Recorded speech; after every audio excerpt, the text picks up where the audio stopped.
এই মুহূর্তে রাজধানীর গুলশানে আছেন ইমরুল আহসান, সরাসরি যাচ্ছি তার কাছে।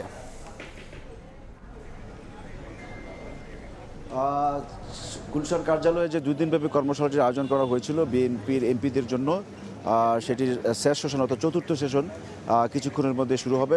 বেলা 2:30টায় সেটি শুরু হবে এবং এই সেশনের মধ্য দিয়েই মূলত বিএনপির যে 2 দিনের কর্মশালা নতুন এমপিদের জন্য 146 জন এমপি বিএনপির নতুন মুখ যারা প্রথমবারের মতো সংসদে যাচ্ছেন, তাদের মধ্যে এমপিও রয়েছে, মন্ত্রীও রয়েছেন, প্রতিমন্ত্রী রয়েছেন। তারা মূলত যে অভিজ্ঞ পার্লামেন্টেরিয়ান যারা রয়েছেন, তারা এই সেশনগুলোতে ক্লাস নিয়েছেন। গতকাল উদ্বোধনী সেশনে বক্তব্য রেখেছিলেন প্রধানমন্ত্রী তারেক রহমান, সংসদ নেতা।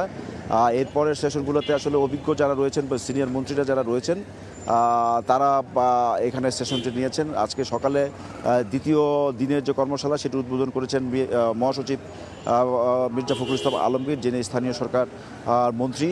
এছাড়া হাফিজউদ্দিন আহমেদ, সালাউদ্দিন আহমেদ, যারা সিনিয়র সদস্যরা রয়েছেন বিএনপির এই ক্যাবিনেটে, তারা বহুবার সংসদে গিয়েছেন।